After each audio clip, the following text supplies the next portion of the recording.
in the UK is from. So we've directly had to face the challenge of the transition away from oil and gas to other energy sources over the years. So Dundee is a very beautiful place. I just thought I would share with you some of the highlights in the media around Dundee, so you can see, for most of us who may use Lonely Planet guidebooks when we go abroad, Dundee is a very highly ranked place. Dundee also in Bloomberg, where you can get a lot of good data on the energy sector, you can see they again ranked Dundee as one of the top 22 places.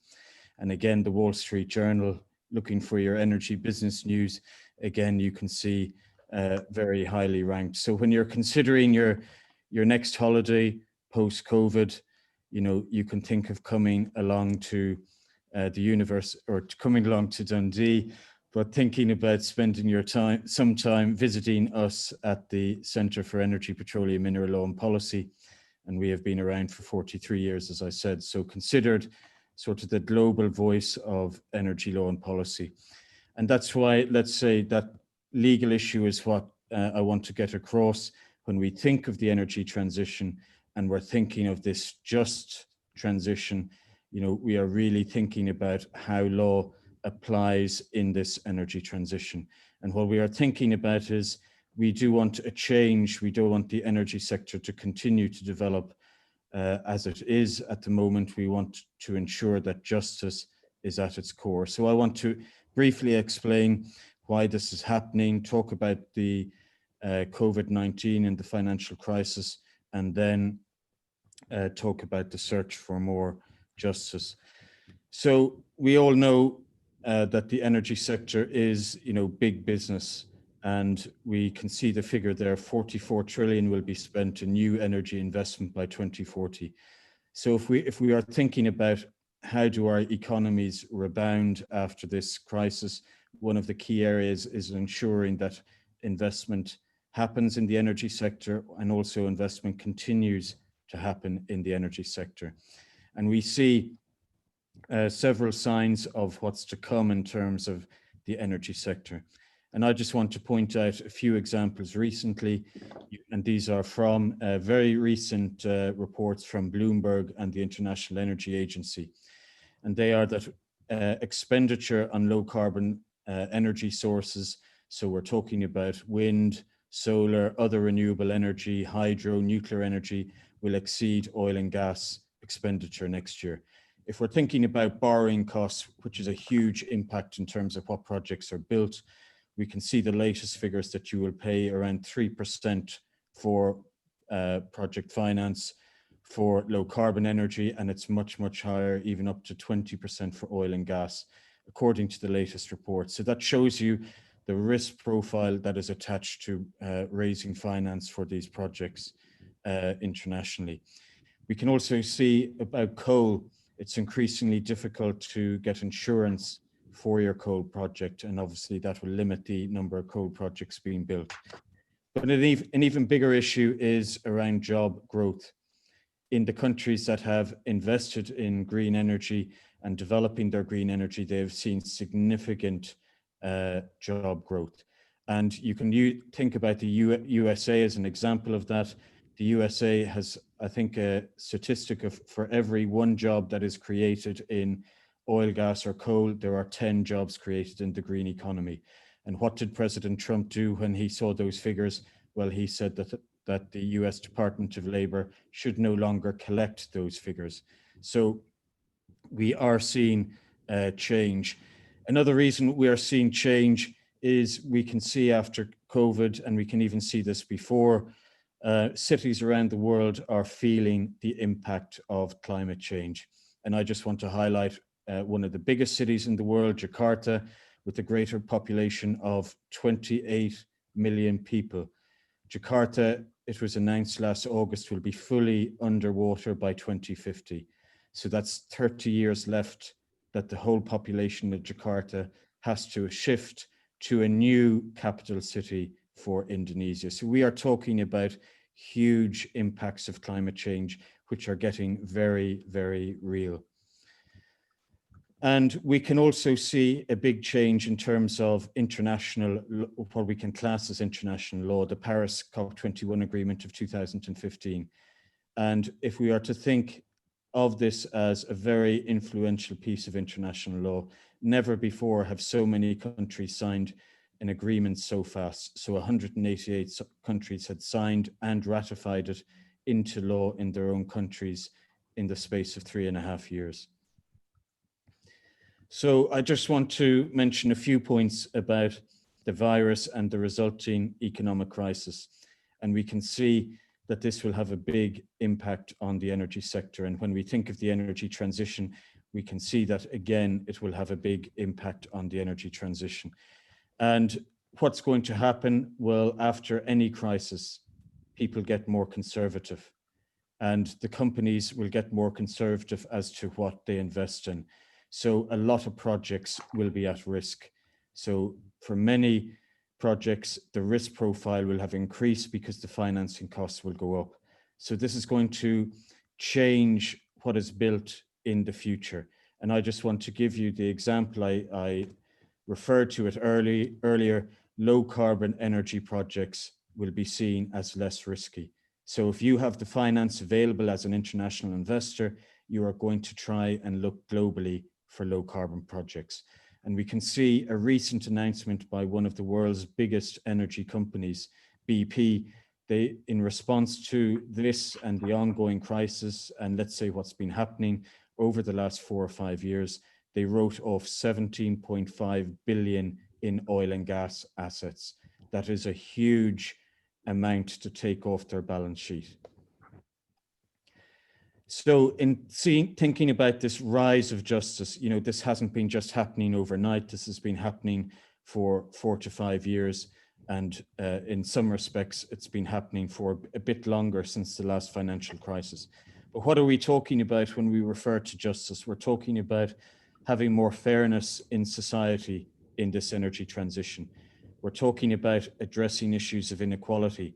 We already know that inequality is on the rise in terms of finance, health, education, jobs, but energy is such a core sector to our economies that we need to start there and address the inequality there. And that's why we need that just transition to a low carbon economy. But when we think about the theory behind law and the theory behind the evolution of energy law, we can look at this diagram, and there was an expectation that justice would slowly emerge as a key issue. And in thinking of the just transition more specifically, it does receive explicit mention in the 2015 Paris Climate Change Agreement. But it wasn't fully discussed in public policy circles until really around 2017. And since then, we have seen it become a major policy issue across the world. And you can see that in the G7 talks of the most powerful nations, specifically mentioning that, you know, the politicians are talking about, we need this just transition. So it's the politicians are behind this move to have this transition to be more equal and to address the issue of inequality in the energy sector and to address the issue of the effect of the energy sector on inequality in the rest of our society. So there are multiple other reasons why the just transition is occurring. If you like, we can class it as this sort of perfect storm of events that has happened. And we can see this in terms of economics, a discipline in crisis that is moving gradually towards fully addressing issues of inequality rather than focusing on a short-term issues. We can also see this in issues around taxation, disclosure and transparency issues, insurance, environmental impact assessments, legal actions on environmental damage. There are over 1,000 cases around the world on legal actions around environmental damage in the context of climate change. We can also see this in relation to the UN Sustainable Development Goals and the Paris Agreements, you know, more international cooperation than is happening ever before. So when we think about this just transition to a low carbon economy, it is, you know, the greatest challenge of our time. And I think everyone here on the call today, we are all stakeholders in some respect in the energy sector, and we all have a role to play. So for those who are interested, and I think Rachel will share this after, this is an infographic that shows you about the just transition to a low carbon economy, and I'll be happy to share that with anyone who wants to look at it or use it for teaching or presentation purposes. If you want to watch more about the just transition, there's a link, but I'll leave you with my email, anyone who wants to contact me, but also a thought for the future from the great Michelangelo, who says we should have, our ambitions, we should set them far higher, and we will have a very good chance of achieving them. So thank you very much.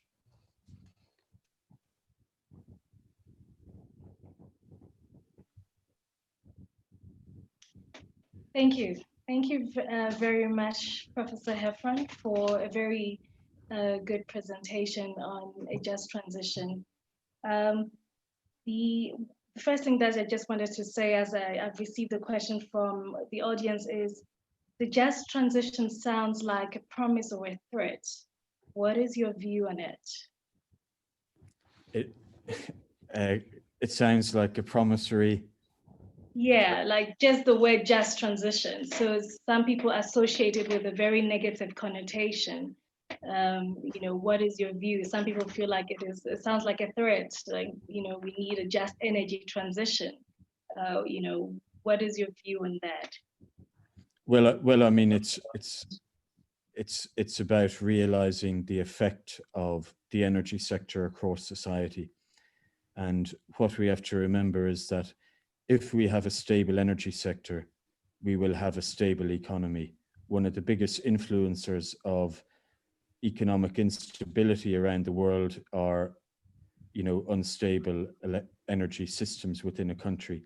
So when we talk about a just transition, we are talking about, well, we want to reduce that instability. And we also have to remember, a big issue that I tried to, get across, and I think connected with the theme of your overall conference events, what we're talking about here is risk. Yes. And, there's a major technological change happening. And we have to make sure it's not just the elite nations that benefit from this technological change. We have to make sure the whole world is able to benefit from this technological change. And that's, that is the aim of, the global just transition, that we want everyone to benefit. And, it's the change is coming primarily because of technology. Okay. No, thank you. Thank you very much. There are a few more questions, but I would like to move on to Angela, who is going to be talking about the Carbon Pricing Leadership Coalition. I will be sharing Angela's presentation on her behalf, and she will give me signals in terms of when to change a slide. So I thank you all very much, and I leave you in the capable hands of Angela. Thank you, Rachel, and good afternoon. I hope you can hear me. Yes, let me share your screen. Yes, I can hear you. Can you see the screen? Yes. Yes, it's loading. So while you're starting this, first of all, I want to say thank you very much. The preceding presentation is not only very timely, but definitely a subject that we're starting to see come up more and more in our work around helping countries move along the climate to achieve the transition to a low carbon future. So I'm going to take a slightly different direction in the presentation now, and talk a bit about the Carbon Pricing Leadership Coalition. This is an initiative, first slide please, that it's a voluntary initiative at the world that is hosted by the World Bank, bringing together stakeholders from around the world to promote the use of a price on carbon. Now, just to give you a sense of what the situation is globally, we have 61 carbon pricing initiatives. Now, these are initiatives that involve the application of either a carbon tax or an emissions trading scheme, or in some cases, an offset crediting scheme. Now, as Rachel said at the beginning, carbon pricing is an issue that has grown in attention in recent years. It is not exactly an issue that there's a lot of familiarity with in the African context, for the simple reason that right now it's only South Africa that has an explicit carbon tax. But what is a price on carbon? It is basically a way of putting a cost on carbon pollution to be able to encourage polluters to reduce the amount of emissions they put out into the atmosphere. So it gives a price signal to incentivize the low carbon behavior that we're striving towards.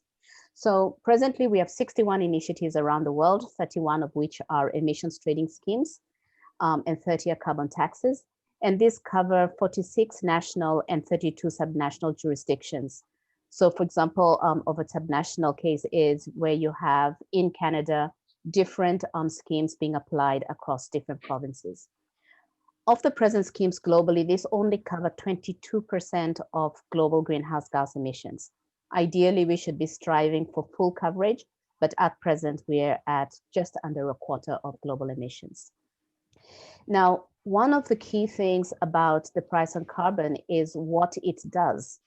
We do spend a lot of time talking about the instruments, but sometimes we don't talk enough about the context within which they're applied. And one of the key things is the ability to raise revenues. So in 2019, from the initiatives that are being implemented, approximately $45 billion was raised in revenues that are either channeled towards low carbon investments, some go into the general budget within a country, and some of them are used to support social programs or to provide rebates back to the consumers. Next slide, please. Now, this session, next slide, please. This session is focusing on the question of stakeholder engagement. And I thought I was going to just go through 3-4 slides just to show you the diversity of interest. The first slide that I showed really referred to what the governments are doing, whether it's at national or subnational level. In 2019, according to CDP, about 1,600 companies around the world have disclosed that they're either using presently an internal carbon price or they anticipate to use an internal carbon price within 2 years. Now, this is to help them be able to assess the risk of their investments and to also direct the investments towards low carbon options. Next slide. We're also seeing a growing interest from the financial sector. Next slide. Where more and more banks are indicating that they would be using a price on carbon. We have seen global investors issuing statements to governments around how to make investments more climate resilient. And we're also seeing a growing interest among central banks to think greener so that they can address climate change. Now, in addition to the institutional perspectives, we are seeing also growing social attention, as you have probably noticed in the last 2 years, with protests in some countries against policies that were considered to impact on the cost of living, whether it was through increased fuel taxes or introduction of carbon taxes. We have also seen a growing awareness among the younger generation, especially in the last 12 months, with the student strikes that were calling for more climate action. And we now also within our work advocating for carbon pricing are seeing the youth step up to find ways in which they themselves can also engage in pushing for the use of this, not only within regulation, but also within the operations of different institutions. So for this reason, we have a coalition, the Carbon Pricing Leadership Coalition, next slide, that brings together stakeholders from across the world, from different sectors, from different jurisdictions, with the goal of promoting the use of carbon pricing and looking at this in a way that it can actually help not only maintain the competitiveness of within our economies, but also create jobs, encourage innovation, and deliver the emission reductions. I think the challenge that we face when we are doing this advocacy is finding how we can make a business case that resonates with different stakeholder interests, as well as across different geographical regions. So what are our goals? Next slide. One is, of course, to make a strong political, business, and social case, in particular, a case for how using a price on carbon can also help drive the development objectives within a particular country or within a sector. We work to try and identify knowledge gaps collectively with our partners to be able to find ways to address this and strengthen the understanding and awareness. We work to try and engage partners to not only share their experiences and lessons so that they can inspire and also collaborate with others to find solutions and develop initiatives to be able to use the price on carbon. And lastly, we also work with our partners, not only within the World Bank group, but also with other bilateral agencies, as well as businesses, to develop the systemic linkages to building readiness and moving towards implementation. Because of course, the value of advocacy is in the extent to which it will actually drive action.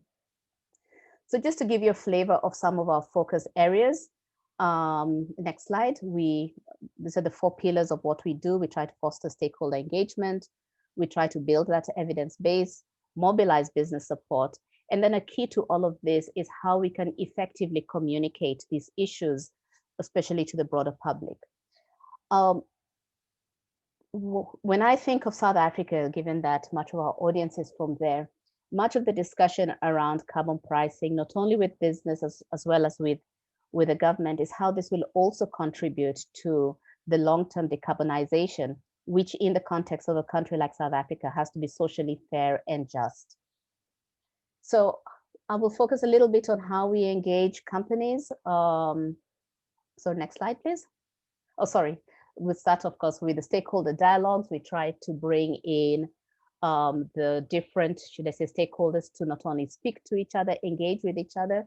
What we have found is that this has been very effective in not only being able to provide feedback for either proposals that are under consideration or for lessons learned within schemes that are being implemented. Next slide.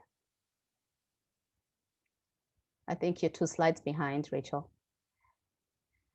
Okay, so I'll just pass through this one pretty fast. This is how companies and businesses are leading in this area. As I mentioned earlier, we have a lot of them that are looking at using internal carbon pricing.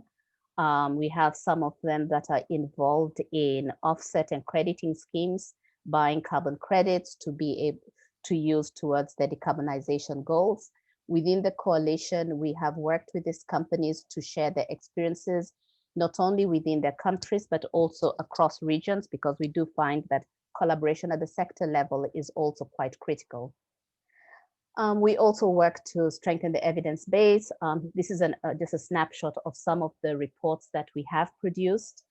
I think one of the ones that could be of relevance also to what the professor spoke about earlier is we do have a couple of studies that we did with our partners that are looking at, one, how carbon pricing, the distributional impacts of carbon pricing, in particular on poor households, and how some of those impacts can be addressed, and what the evidence has been, especially from jurisdictions where the regulatory measures have been enforced for a while.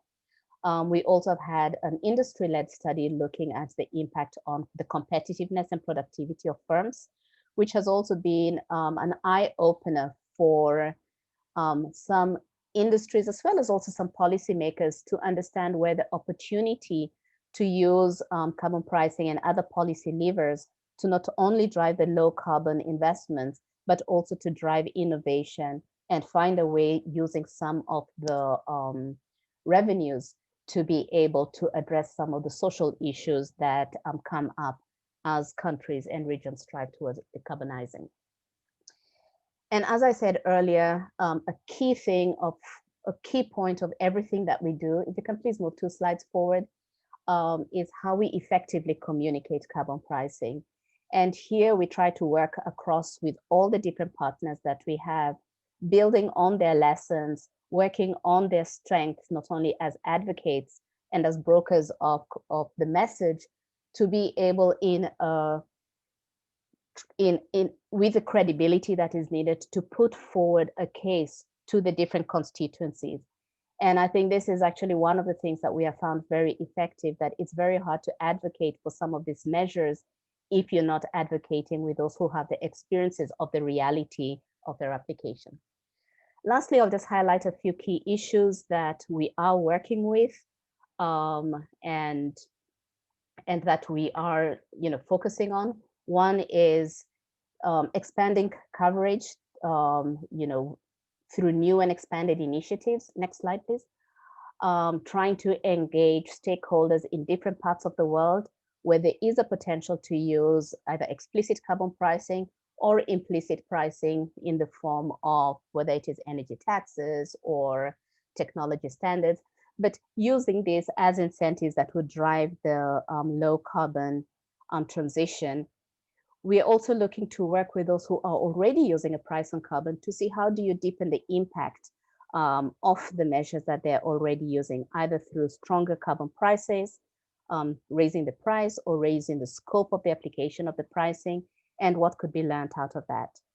A key thing, especially as we are living in a global community where we collaborate quite a bit and we have dependency across different jurisdictions and different sectors, the question of alignment and harmonizing approaches, as well as looking at the complementarity of other policies, is an area that the coalition is also putting some focus. And I think most important, and I think particularly important, especially for African economies, is putting this in the context of how carbon pricing can actually drive decarbonization as well as the development objectives, because it's not just about driving down emissions, especially in contexts where emissions are not growing, but in driving down the kind of investments that will ensure that the economies grow with a smaller carbon footprint. And then, of course, at the international level, we have the conversations that are going on in the context of the Paris Agreement to look at how you can use international markets, which are highly related to the efforts that are being done domestically. And key to all of this is being able to engage all relevant stakeholders, not only governments or businesses that are subject to the compliance, but also the investor community, because at the end of the day, trying to get the capital for the relevant activities is going to be critical to the success of any low carbon efforts that we make. So I will just end with a cartoon, which I think is from a few years ago. That's the last slide, please. That really basically shows that while we're searching for breakthrough technology, we might just find that it is through some of these policy levers that we need to examine, explore, and then advocate for. I'll stop there. Thank you, Rachel.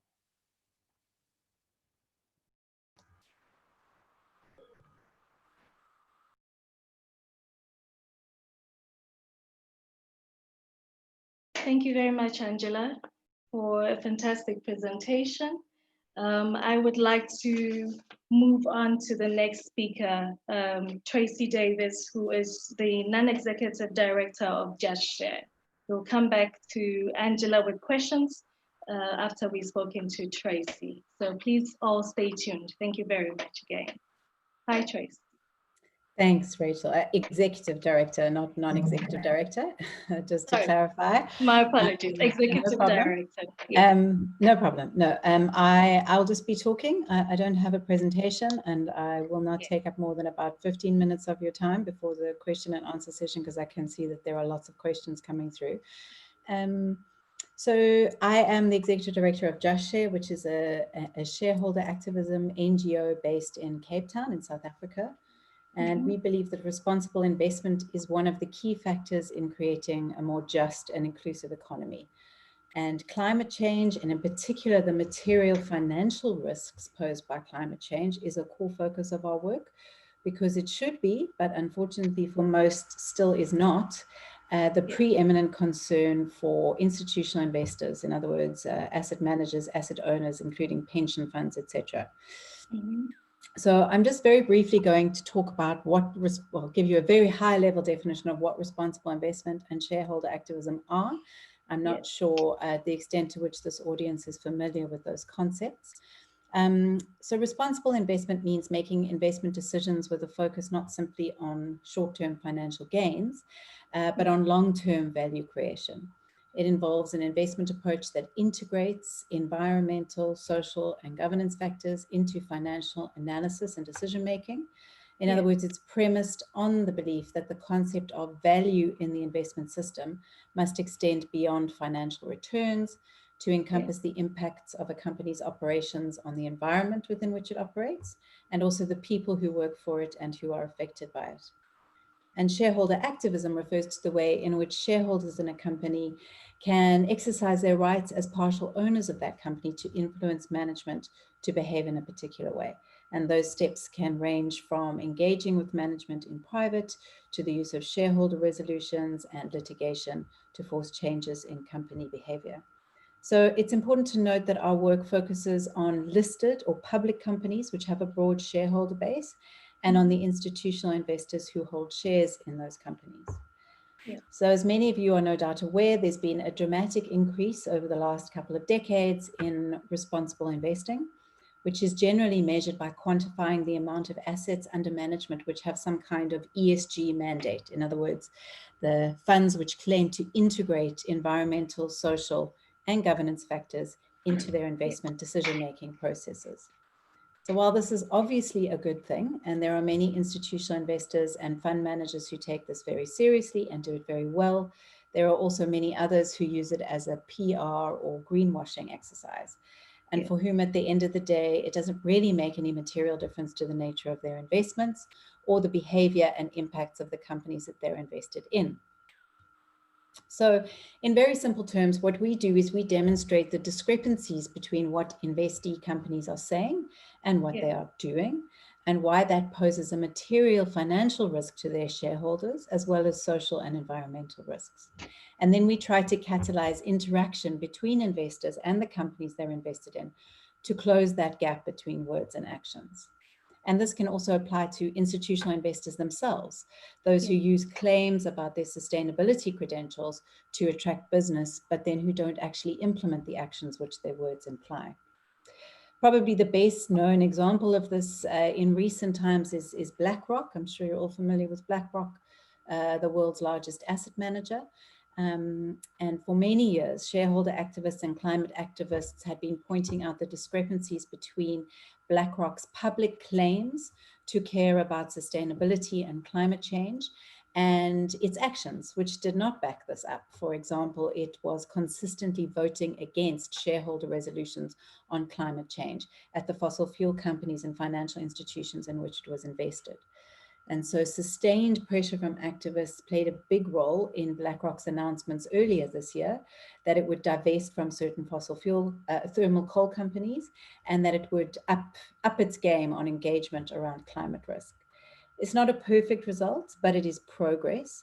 And I think that is a very important thing to emphasize about shareholder activism in general, but particularly in relation to climate change, and about climate activism more broadly, is that it is a process.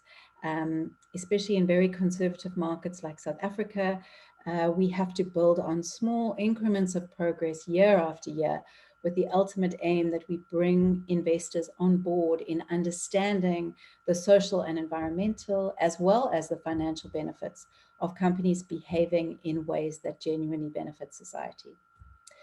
So what is the role of investors, civil society, and NGOs in the just transition is the subject of this talk.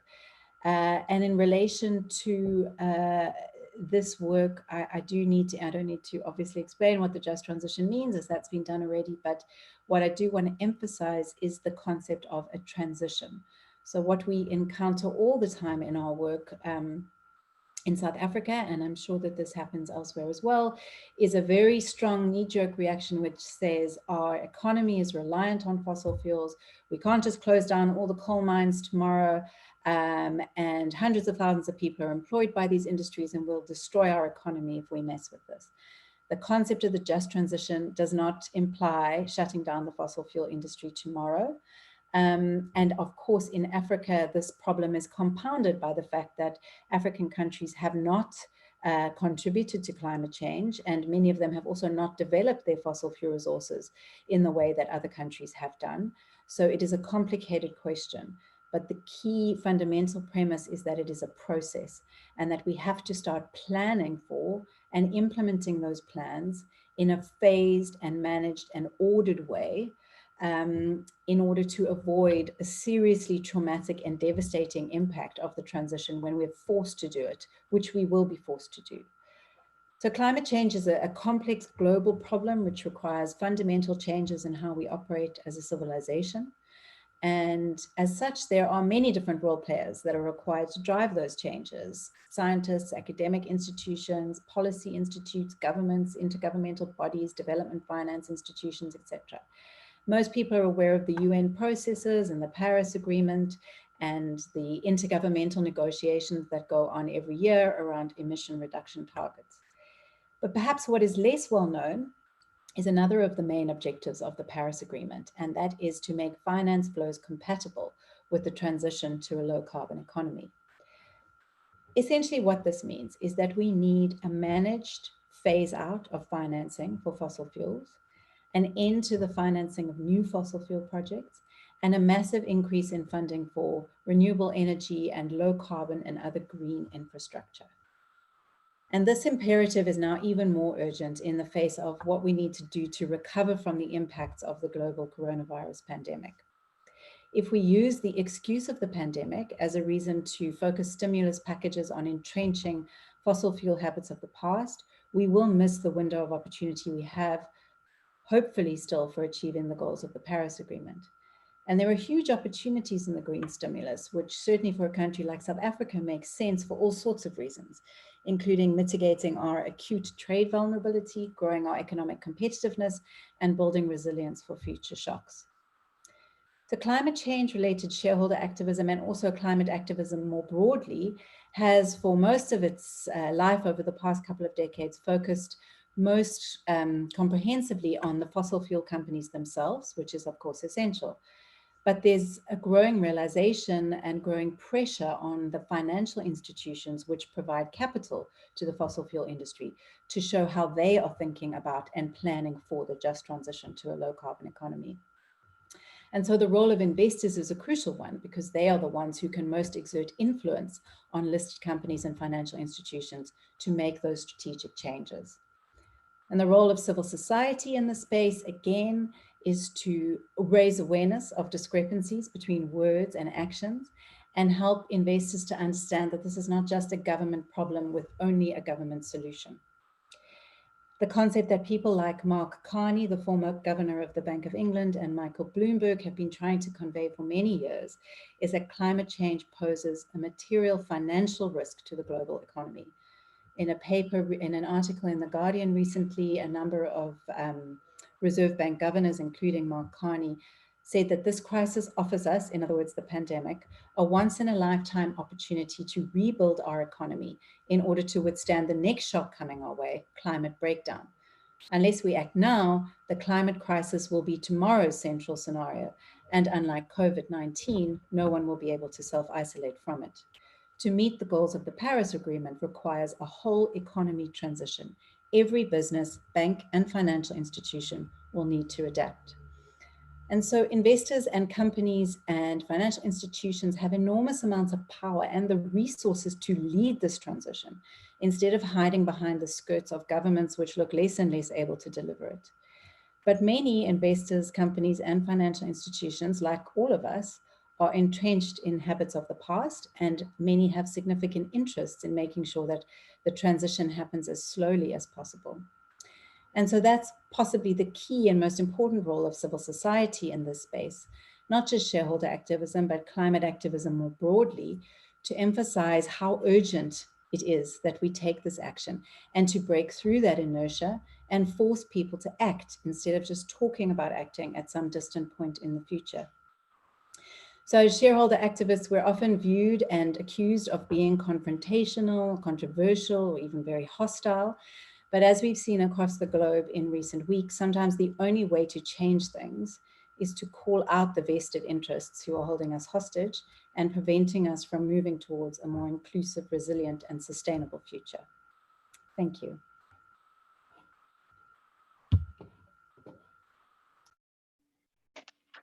Thank you. Thank you very, very much. Thank you very, very much, Tracy. Before we open the line to questions, I just wanted to ask you, what are some of the challenges you have experienced? For example, you recently published an article about Standard Bank shareholder directors holding shares in some of the board of directors holding shares in fossil fuel companies. It's received, a lot of media attention. Can you please talk to us about, some of the challenges you face in the industry and, how your work is being received? Sure. Yeah, I think, so two things. The first is that there are many, many people within institutions, both investors and listed companies in South Africa and around the world, who are doing incredibly good work on these issues. But there are also many others who are suspicious of the need to change as a result of having to deal with the climate crisis. And so all of our work follows a process of that begins with very robust research and analysis that then entails engagement with companies and investors to try and understand the issue from their perspective and to try and explain the issue from our perspective. And then it's only really when we feel that that engagement is not being productive that the activism takes part, the kind of stuff that you see in the headlines. Yeah. And so just to clarify on the Standard Bank issue, what we have raised as an issue is not the fact that directors on Standard Bank's board hold shares in fossil fuel companies, but that they are directors, executive and non-executive directors on the boards of fossil fuel companies. And this is a growing priority around the world for investors. What kind of boards of directors are capable of leading us through the transition through the transition to a low carbon economy, and what kind of conflicts are holding them back from doing that. So I think in South Africa in particular, and this doesn't apply to all jurisdictions, some of our biggest challenges come from a very, very strong sense within the corporate sector that you don't speak out publicly about these issues. You certainly don't call out anyone publicly. And that the best way to manage and deal with them is via gentle persuasion in boardrooms behind closed doors.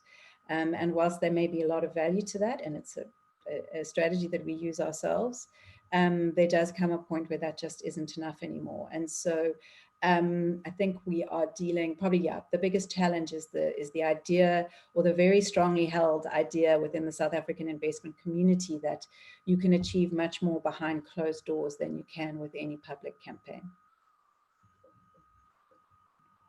Thank you. Thank you very much.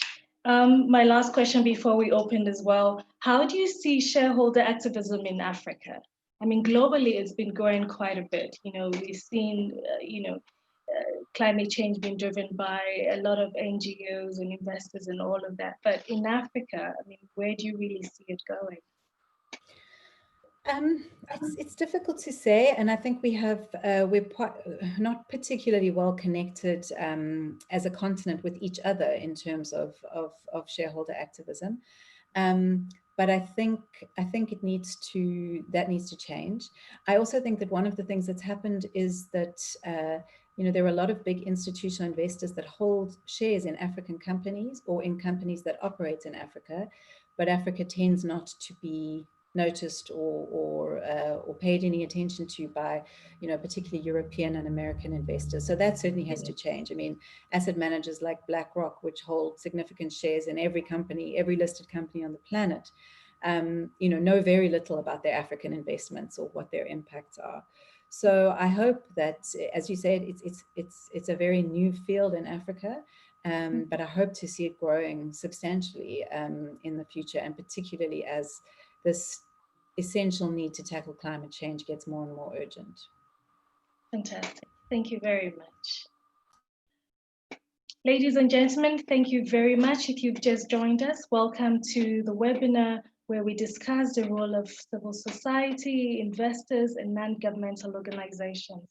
We have had presentations from Professor Raphael Heffron, who is a professor in global energy law and sustainability, and a Jean Monnet professor in the just transition to a low carbon economy. He's also from the University of Dundee. We also had a presentation from Angela Kauhaj, who is a senior climate specialist and also the head of the Carbon Price and Leadership Coalition Secretariat of the World Bank. We've also just spoken to Tracy Davis, who is the executive director of Just Share, which is a non-profit corporation here in South Africa, where she just spoke about, climate activism, what Just Share is about, the future of it, and what can really be done. Right now, we're going to open, we've received quite a lot of questions from participants. And so we're going to try and answer some of the questions as much as we can. Please keep on sending your questions. So my first question, let's see. Professor Heffron, is to you. It's from Victoria. She says, how can we have a just transition if developing countries such as those in Africa are not ready to transition? She says most of these countries need fossil fuels to cater for the anticipated urbanization, industrialization, and population growth on the continent. What is your view on that? The fact that African countries are just not ready to transition. We need fossil fuel. Well, my answer would be that who says they're not ready? So, and when we think about, are they ready? You have to go away and find the data, and it's all about the energy transition is all about how much energy costs. And that's the point to remember about the energy transition, that low carbon energy is now becoming more and more affordable. And one of the advantages of low carbon energy is that not only can you use it in the urban context, it can also be used in rural communities very easily and much more affordable than building fossil fuel infrastructure. We have to remember how much fossil fuel infrastructure costs. It's not just about building a coal plant or a gas operation. You have to build a huge pipeline. You have to build a train line to get the coal out of the ground to sell it to the market. Generally, these costs get put on the governments of developing countries. And we need to think, the data shows renewable energy, other low carbon energy is becoming cheaper and cheaper. And the point is, if we think about the energy transition, we need to get developing countries using this cheap energy much faster. And the more that we use this cheaper energy, it'll become even cheaper. And this cheap energy doesn't come with the same side effects that oil, gas, and coal is. So for me, it's not a question about readiness.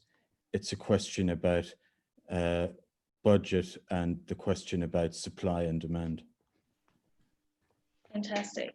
Now, also another question is, who really needs a just transition? Well, we all need the just transition. So, I mean, we can see that in economic terms, inequality is increasing across every sector in society. I spoke about education, health, labor, and, we want to change this. And, I don't know the exact statistics, but I think, 1% of the world's population nearly owns as much as something like 60 or 70% of the world. We live in a very unequal society with unequal opportunity. And this is something the just transition can address. So the just transition is something for everyone. Yes, thank you. Tracy, I would also just like to ask you the same question. I know you spoke about just transition as well. The concept is new in South Africa. And can you also just shed some light for those who've just joined us in terms of, the concept in South Africa, how new it is and how it's actually being received? Yeah, I mean, climate activists and environmental activists have actually been speaking about the concept of a just transition for more than a decade in South Africa. but it's only become, as Rafael was saying, it's, you know, only really become mainstream in the past couple of years, as I think it has in most places. And you do now hear it used regularly by the government and by the corporate sector. And that's a good thing. And it's obviously a good thing that the more people who understand what is required and why it's important, the better. You do see some worrying interpretations though, like from the South African Department of Mineral Resources and Energy, where, you know, some people will say, well, we need a just transition, which means we can't transition to low carbon economy because that'll mean that those employed by the coal industry will lose their jobs, and therefore that won't be just. And so, you know, you get a little bit of manipulation of the concept, but I think, yeah, the more widespread and understood it is, the better. But, you know, we have to make sure that, again, it doesn't just become something that, a kind of phrase that people use all the time without putting any meaning or action behind it. Right. Thank you. Thank you very, very much. Let me also ask another question. What are the challenges and opportunities available for African countries in the transition process? I give it to Tracy and Angela. I think you can sorry for me. I think you all need to come online now so that you can all take part in these questions. So yes, Tracy. That's, yeah, I think the many hours could be spent answering that question. But I think in terms of opportunities, you know, that's what Professor Hepron has just addressed. The opportunities are enormous. The opportunities to borrow money from international finance institutions for green stimulus and green infrastructure are enormous. The opportunities for job creation, for extending energy access to parts of Africa that do not have energy access at the moment, for deploying renewable energy on a smaller scale at a more community-based level. I mean, the opportunities are really endless. The challenges are a very strong, I think, a very, it's difficult to express, but still a very strongly held belief that fossil fuels are the way to wealth and prosperity and economic growth. And that, and for a lot of governments and financial institutions and companies, that fossil fuels are the way to a lot of very short-term prosperity for them. And so again, there's, personally, I think that the economic arguments and the scientific arguments and the social and environmental arguments for large-scale deployment of renewable energy in Africa are indisputable. But we are being held hostage, as I say, by other interests that have a different view of the role of development of fossil fuels in Africa. Fantastic. Angela, can we also have your view in terms of, you know, what do you think are some of the challenges and opportunities?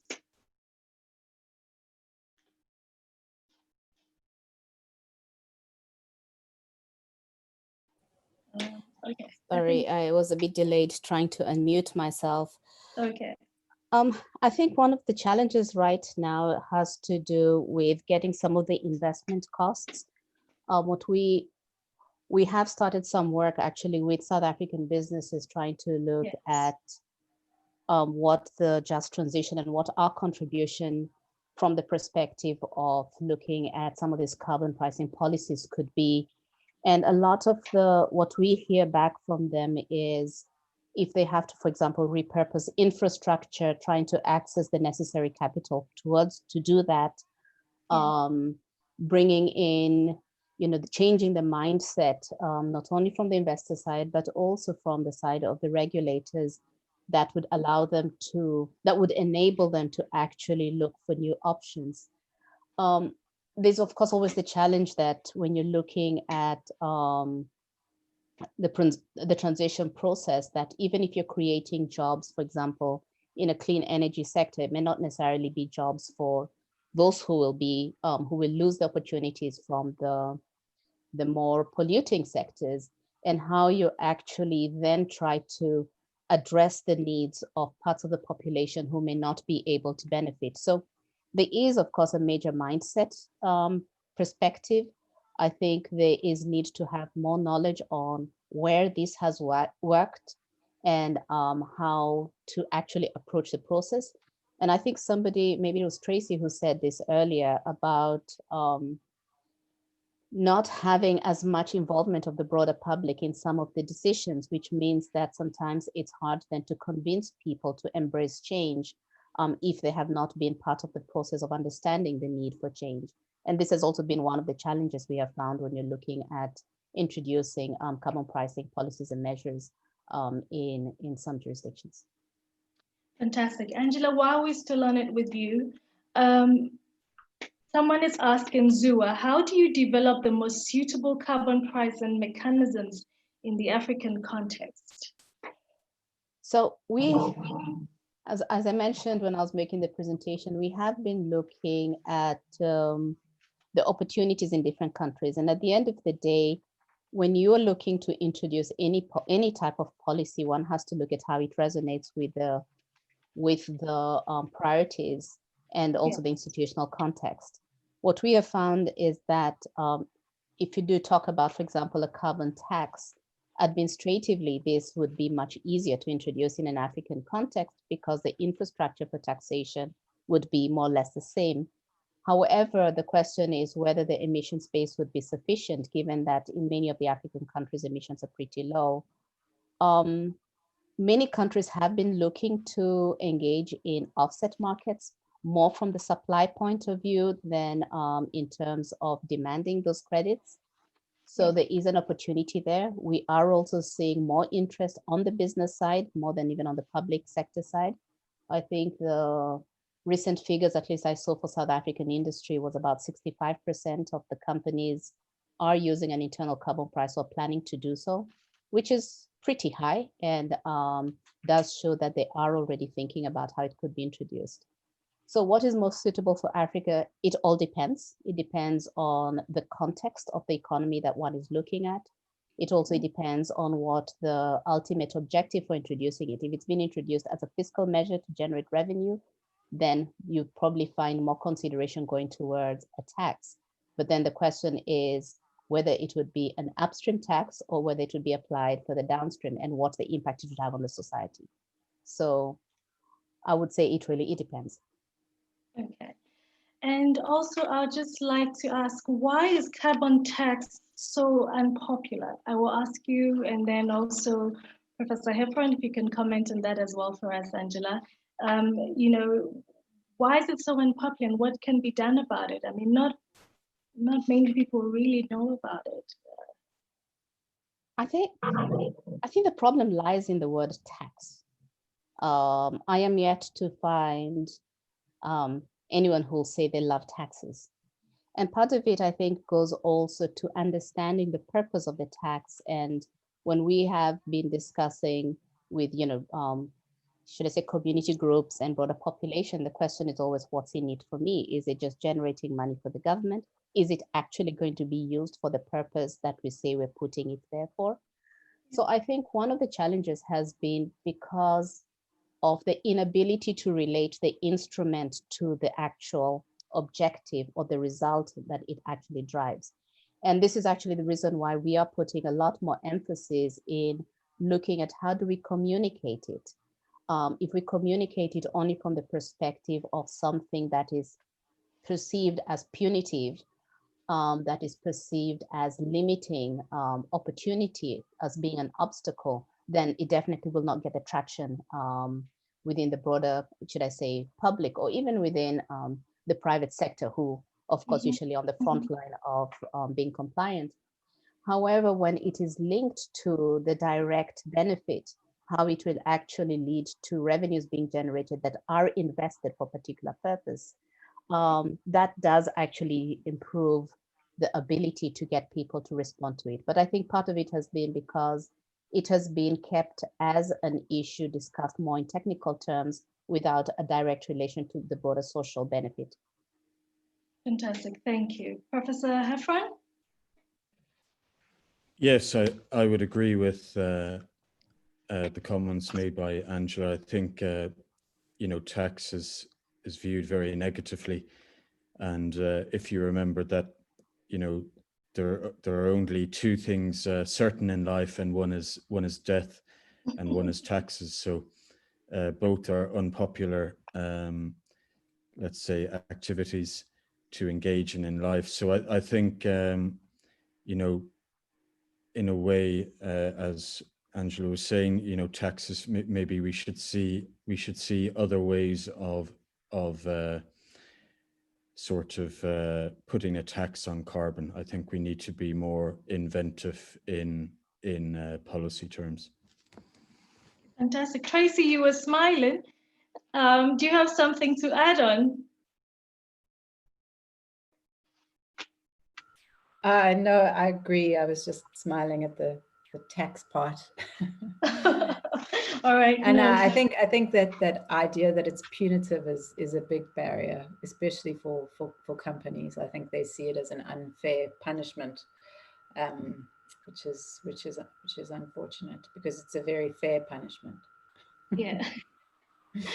And also one thing, the revenues from carbon prices, Angela, how should that be utilized by the government? That has been a subject of quite a lot of research in terms of, what should the government do with the revenue? Where is the best place to place the revenue from carbon tax?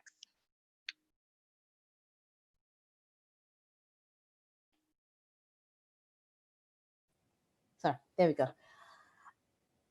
I would say it all really depends on the government. It all really depends on the governance system. But I think the key is being transparent in how the revenues are being used.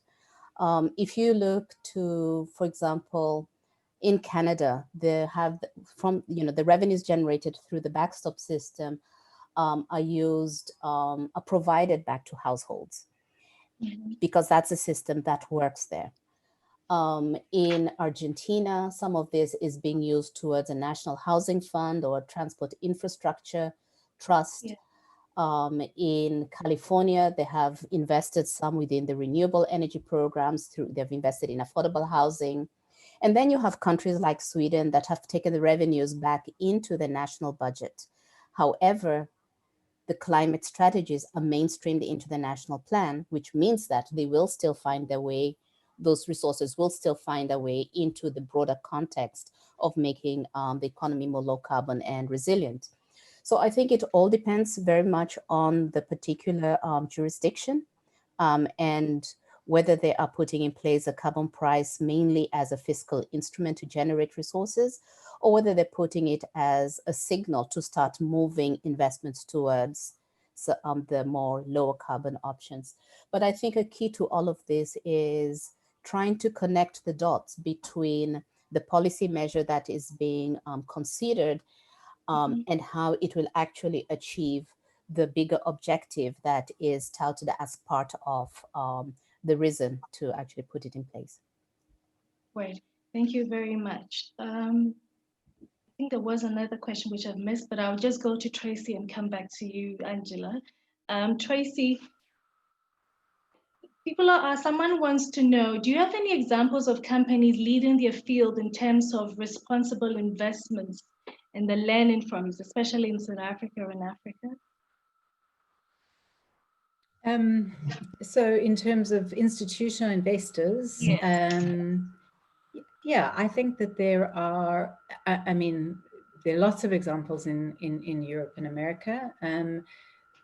I think in South Africa, there are some who are definitely doing a lot better than others. I would say that an institution like Old Mutual Investment Group is really trying very hard to understand these issues and to factor them into their investment decision-making processes. And there are a number of asset managers in South Africa who are doing good work on this. I unfortunately don't know much about the rest of Africa. But I think that often the problem is that the people who are responsible for the responsible investment practices and policies of a particular institutional investor are not necessarily the people, the portfolio managers who are actually making the investment decisions. And so there is a disconnect, even sometimes when you have an asset manager with great responsible investment policies and understanding, it doesn't necessarily always translate into responsible investment decision-making. Fantastic, thank you. Thank you very much. Another question while we're with you as well. For South African companies, could it be that our social issues like governance and BEE take precedence over climate change? What is your view on that?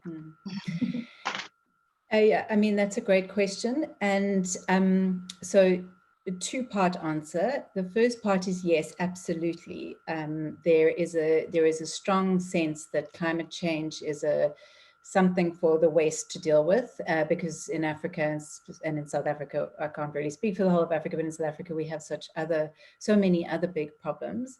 Of course, the key problem with that approach is that climate change will exacerbate all those problems dramatically if we don't deal with them. Climate change is not an environmental issue. It's very much a social and economic issue. But my second part answer to that question is that we're not particularly good at dealing with the other issues either. So it's not just about the issue being the wrong issue, it's about the practice and the willingness to stand up and take a stand on these issues when it comes to investments. That's the problem, rather than the subject matter. Because if you look at the failings in governance in South African companies over the past 10 years, it's a very strong indication that even the thing that investors say they're best at, which is monitoring the governance of companies, they're not particularly good at either. And I would argue that there's a large reason, part of the reason for that is our reluctance to speak out about wrongdoing and conflicts and that kind of thing in this country. We're very happy to do it when it comes to the government, by the way, but when it comes to the private sector, suddenly no one wants to say anything. Yes, that's very, very much true. Professor Heffron, I just want to ask you this as well. Given the agency, how do we promote a transition at the speed required while addressing the social implications of climate risk management? Yeah, I think that's one of the, let's say that's one of the very important things we have to remember, that this is, this is a transition. Things are not going to happen overnight, but at the same time, we have to see this as a great opportunity. And I think it's the opportunity where the energy sector is changing. And, I will go back to the point about technology. It's where policymakers will have better choices. We have better choices to make, which can save more money. We have better choices as a result of the change in the energy sector. You can make other different policy decisions. So one of them being around, how do we recreate a tax system to take advantage of the energy transition? How do we ensure that the companies come to our country, build these projects, lend us money, etc.? And these are all the opportunities that are there at the moment. And I think, this is a time for good sort of policy reform. So it can begin from the energy sector and then spread into the other areas of society around, such as I mentioned earlier, green jobs are growing in every country, whether it's developed world or developing world. And we have to realize there is opportunity to have more jobs than ever before. And I think, just as a final point on that question, we have to remember, the change is coming, maybe not fast enough, but there are some who argue over the next 3 to 4 years, the change will just begin to accelerate. And for me, when I see one of the world's biggest energy companies write 17.5 billion off their balance sheet in one day, I think that's when you start to think about, well, actually the change is happening. and it's beginning to happen much faster than we thought. Great. Tracy, what do you think about that? Do you also think that, you know, change really is happening fast, and especially in Africa as well? Are we really awake to the fact that, you know, for example, even Norway's fund has stopped investing in fossil fuels? Are we awake to the implications of stranded assets and all of that? I mean, I agree that things are happening fast and accelerating fast. And I think that the danger for places like South Africa is that we get left behind. You know, you're already seeing European countries talking about, you know, imposing tariffs and, you know, making trade harder for countries that are not doing enough to tackle climate change. You know, some of South Africa's top 3 biggest exports are all to do with the fossil fuel industry in some way or another, with internal combustion engines, which, you know, may not be around for much longer, probably won't be around for much longer, in fact. And so, yes, things are accelerating and happening rapidly, but not at the same pace all over the world.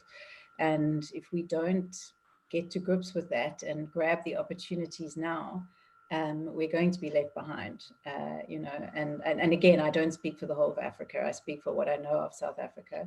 I think there are other places in Africa where this knowledge and understanding is more advanced than it is here. But, you know, it's just crazy. There are so many extraordinary opportunities and we're just letting them pass us by. Fantastic. I absolutely believe that there's a lot that we can do to take advantage of this energy transition. But Angela, I have a lot of carbon pricing questions coming in. Somebody would like to find out, can you give an example of where carbon pricing is working? For example, I know that Sweden currently has the highest carbon price in the world. Are there examples where, you know, carbon pricing is really working? And also maybe talk about some of the political challenges there are, you know, around implementation or actually translating into policy.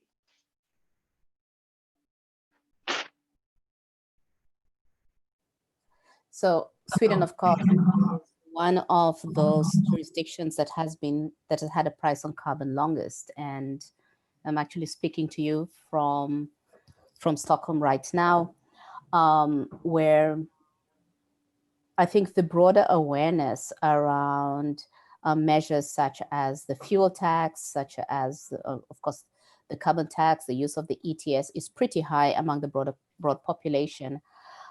This was actually the use of the carbon tax here, as well as all the other supporting policy measures, has actually led to a pretty high degree of decarbonization of the economy, where you could see that Sweden, being one of the countries that has managed to decouple its economic growth from its emissions, at least in the last decade.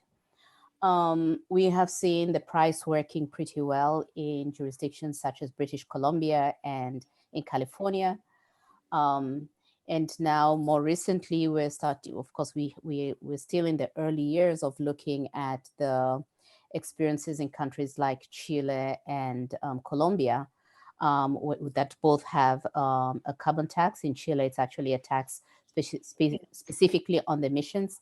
And in Colombia, they're also looking at the complementary offset program that would also give further flexibility to businesses. So I've forgotten what the second question was, but there is significant experience that it is working not only to generate the revenues, to also decrease the emissions, and also to support the introduction of low emitting technologies. Yeah, so the second question was on the political challenges. You know, for example, you know, there's no shortage of political proposals to address global warming, but very few of them are actually finally implemented. You know, so in terms of, you know, carbon pricing policies and all, there are a lot of political challenges around it. I know you've spoken a bit about general challenges and all, but can you drill into the political challenges, especially in Africa as well? Okay, well, I won't go into the details of the South Africa context, because that's where you've had, what, over 10 years in the discussion that led up to the carbon tax. I think one of the challenges there, of course, in discussing what the level of taxation would be, has always been what the degree of the burden could be, of course, on key industries, and how to actually mitigate the pass-through of the costs to the broader population, especially when you have an economy, I mean, a situation where you have a high number of people who are also struggling with their livelihoods. We have seen challenges around, of course, the interaction with other policy areas. In many economies, what we have found is that while you have the discussion on the tax, you have to also look at it in relation to, for example, the broader energy sector policy package. And trying to achieve the alignment there, of course, is not always very easy. As I said earlier, there's a question about the extent to which you engage the broader the public in this. Any discussion, any form of taxes does actually come with a lot of resistance. And with administrations operating for what, 5 years in many countries, you do find that the challenge of actually following through from the process of contemplating the policy choice to its actual implementation sometimes is longer than the political cycle of a particular administration. So we have seen a lot of rollbacks in that context. Concerns about how it's going to affect the, should I say, industrial competitiveness has always been one of the overarching ones. But what we have found is that the evidence to support that concern is not sufficient, partly because in very many cases, the tax levels or whatever carbon charge is put in place tends to be very low. Of course, like I said, concerns about the impacts on households and consumers, and then how this will operate within the broader fiscal system, and whether there would be countervailing effects in relation to other policy areas. And then lastly, a key thing is a question about the capacity of governments for the implementation, especially when they're looking at, for example, trading systems, or looking at taxes that also would have exceptions that stretch out across different sectors. Fantastic, thank you. Thank you very much, Angela. Professor Heffron, we're getting to the end, but I just want to ask you a very quick question before we wrap this up with everyone. This question is from an energy center in Ghana, and the question is, what can African countries do to transition, and what are the costs to that? I think you've answered some of it in a way, but if you can just address this again for us, what can African countries do to transition, and what are the costs to that? Professor Heffron?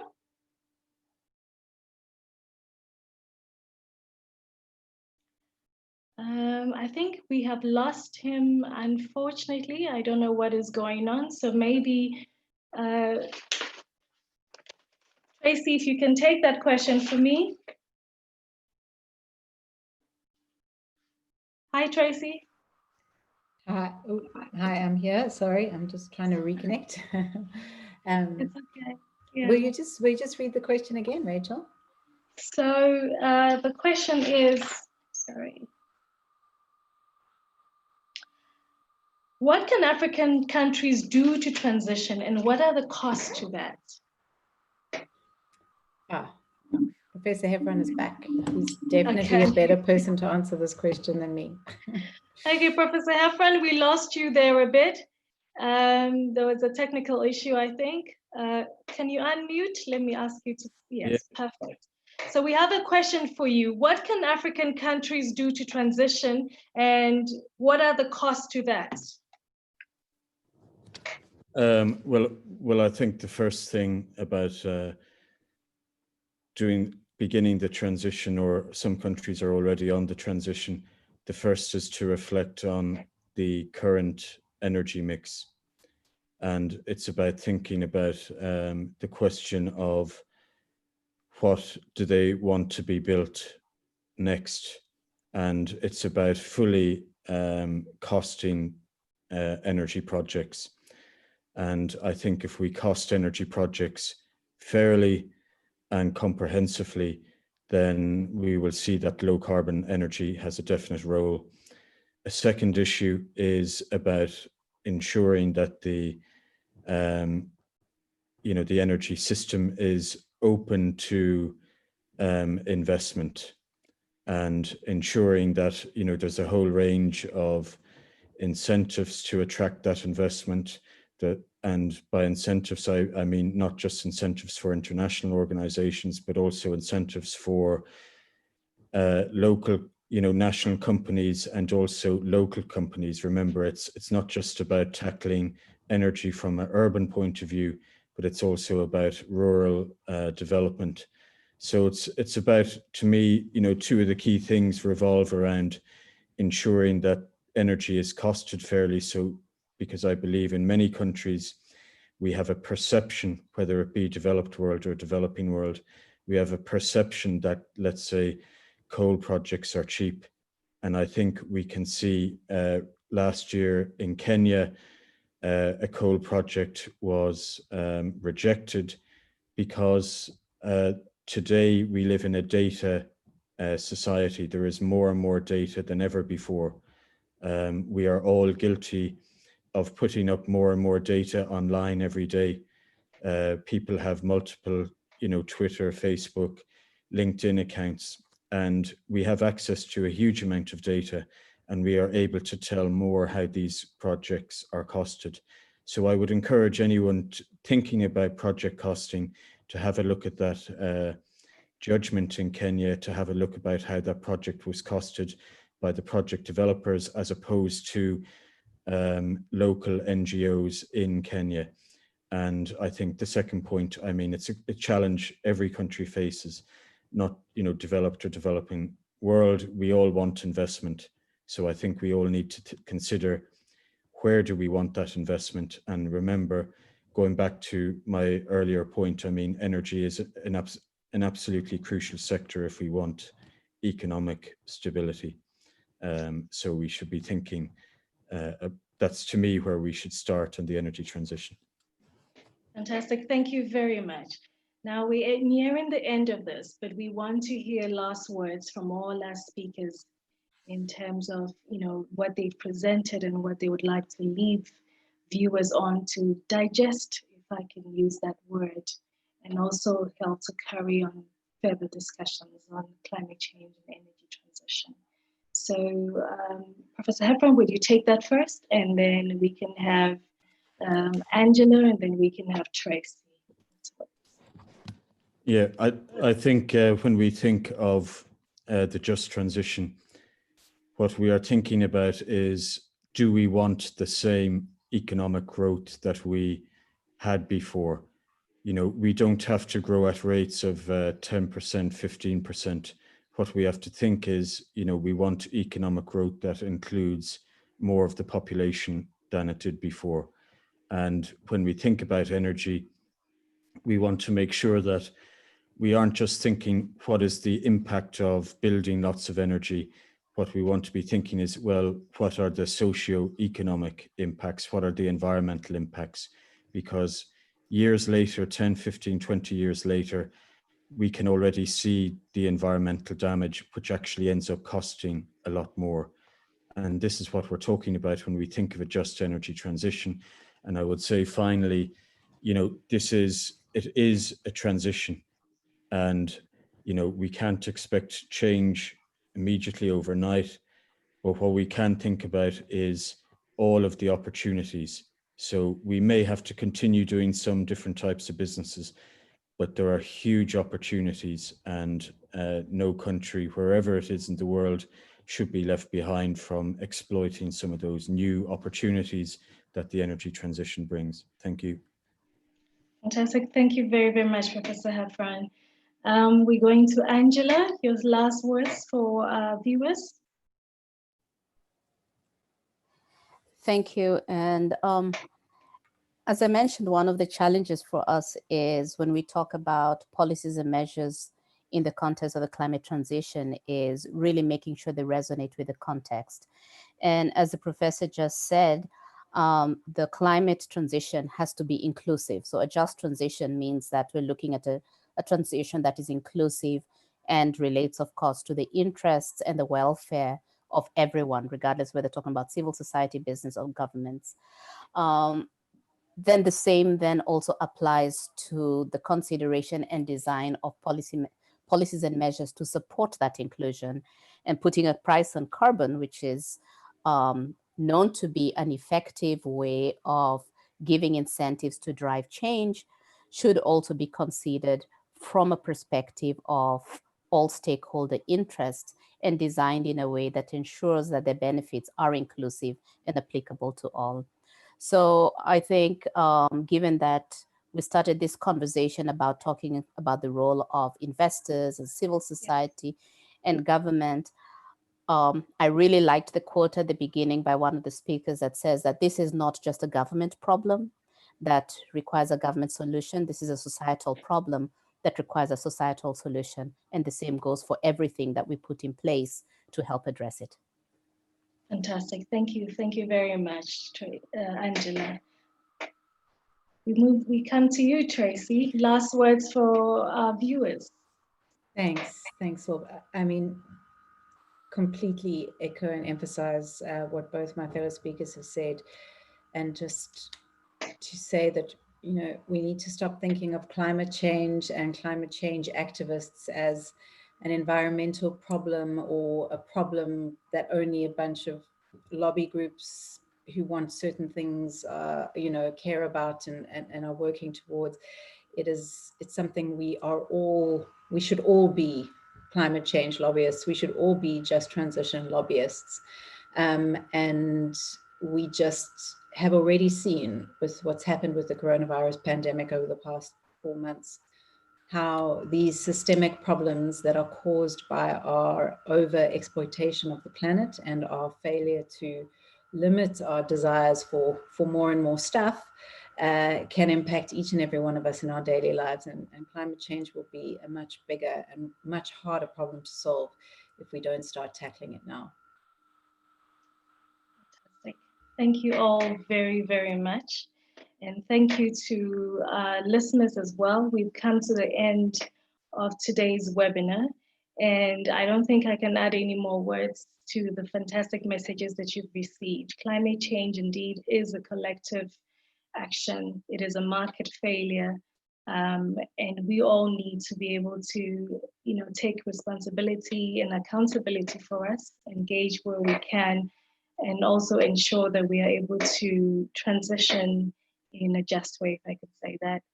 I will leave you here, but you can follow the speakers. You can follow Professor Heffron, who has written extensively on this on his website at the University of Dundee. Angela is also with the CPLC, and the CPLC has been doing fantastic work on carbon pricing and also just generally dealing with African countries and helping to promote the understanding of carbon pricing and its role in policy. Tracy also from Just Share has been doing some fantastic work. And those of you who do not know Just Share in South Africa, I encourage you to read a lot about Just Share on their website in terms of what they're doing. And also just support, because it takes all of us to be able to, you know, push the climate agenda or, you know, help for a just transition or work towards a just transition. So without further ado, I would like to say thank you all very, very much, and we end in this webinar. We will see you tomorrow on the next webinar, where we will be discussing the Oxford Martin principles and putting into practice what we can ask investors. It's principles developed by the University of Oxford in terms of what could we really ask, and then we will delve much deeper into that topic. So I thank you all very, very much and have a good day. Bye-bye.